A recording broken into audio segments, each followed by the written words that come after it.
Bonjour à tous. Nous sommes fermés au centre ressources depuis le 15 mars. Et évidemment, nous n'avions pas le choix vu les circonstances. Et pour l'instant, le centre est toujours fermé. Vous avez remarqué qu'on a essayé du coup de développer, de garder le lien avec des vidéos euh, que vous pouvez regarder, que je vous invite à faire partager sur l'immunité, sur la situation et aussi une sur les causes du cancer.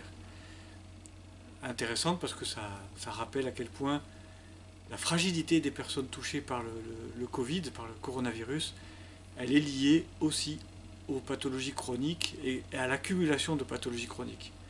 Et c'est intéressant de rappeler que les causes des pathologies chroniques graves, c'est notre mode de vie, c'est la pollution.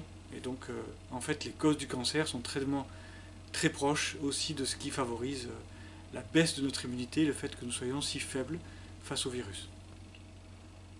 En même temps, je veux vous rassurer, vous savez que je suis oncologue médical, donc je travaille. Je n'ai pas du tout baissé mon activité, au contraire, on a une activité très importante.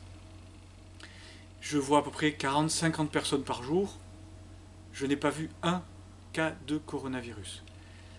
Et c'est pour vous dire donc que les gens atteints de cancer ne sont pas des nids à virus, ne vont pas être tous touchés, et encore moins aller donc aux urgences en réanimation. Donc c'est vous rassurer sur cela. Il y a un risque, il est connu, bien sûr tout le monde en parle, mais en même temps il faut le relativiser. Sortir de la peur, faire ce qu'il y a à faire, comme c'est recommandé, respecter le confinement actuellement, et puis ensuite les règles de déconfinement comme prévu. En même temps, il y a une chose énorme qui a changé, vraiment pour vous rassurer, nous médecins de terrain, on a compris comment il fallait soigner les gens lorsque les symptômes arrivent. Vous avez vu au début, on a dit ne traitez pas, restez à la maison, ne voyez personne, et si ça va mal, vous allez aux urgences.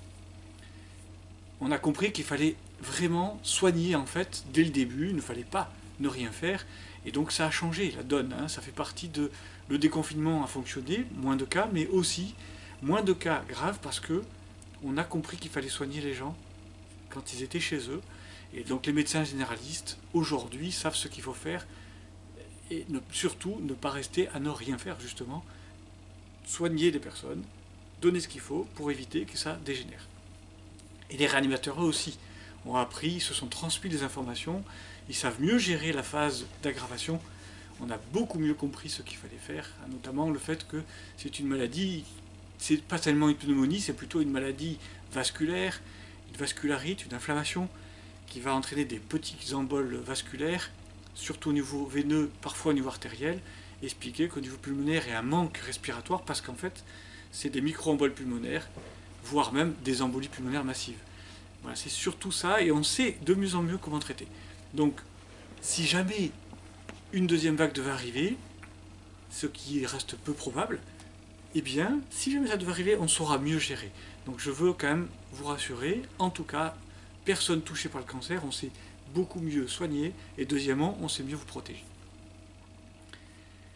Ceci étant, on ne pourra pas rouvrir le centre avant septembre.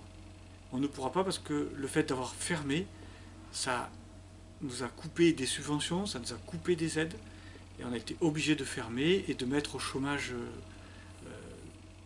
les personnes du centre. Il y a des charges qu'on ne peut pas payer, des charges importantes mensuelles qu'on ne pouvait plus payer. Et donc on est obligé de fermer. Nous avons fait un prêt d'État et cela va nous permettre normalement de rouvrir en septembre. Et on a vraiment besoin de vous pour pouvoir en septembre repartir et refonctionner normalement, continuer à nous développer sur Aix et à soutenir aussi les centres qui s'ouvrent à travers la France. Vous savez que maintenant il y a 7 centres ressources et il y en a d'autres en préparation, dont Gap bientôt par exemple. Donc on a vraiment besoin de votre soutien et vous pouvez maintenant, alors que vous êtes confinés, travailler à faire connaître, à transmettre la chaîne de solidarité. Vous pouvez faire des dons sur ressources directement. Vous pouvez créer des cagnottes avec la cagnotte des proches, créer une cagnotte sous votre nom pour soutenir ressources. Et bonne nouvelle, c'est une des effets secondaires positifs du coronavirus. Le fait qu'on était confiné,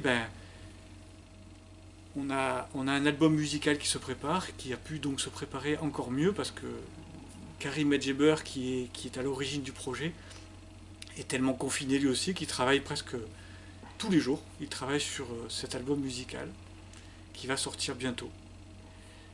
La semaine prochaine, une chanson de cet album va sortir, sera sur les plateformes de téléchargement. Et je vous invite à la télécharger, elle est juste magnifique. C'est Julie Zenati et une chanteuse anglaise peu connue en France mais très connue en Angleterre, qui ont des voix toutes les deux absolument merveilleuses. Une chanson absolument magnifique sur les plateformes à télécharger et à transmettre pour faire connaître cet album qui va sortir bientôt et qui pourra bien sûr soutenir l'action de ressources à travers la France. Voilà, vous avez des moyens pour nous aider. Je vous invite vraiment à être dans ce calme, à vous préparer de nouveau et à être dans l'action dès maintenant pour soutenir ressources, à vous tenir informés, regardez les vidéos, continuez à communiquer entre vous et aussi à nous soutenir et à nous envoyer vos idées si vous avez des idées de soutien ou des idées pour garder le lien, des idées pour transmettre des infos à la communauté des personnes touchées par le cancer. Voilà, prenez soin de vous, soyez prudents et en même temps vraiment entrez dans la sérénité et dans l'action. Au revoir.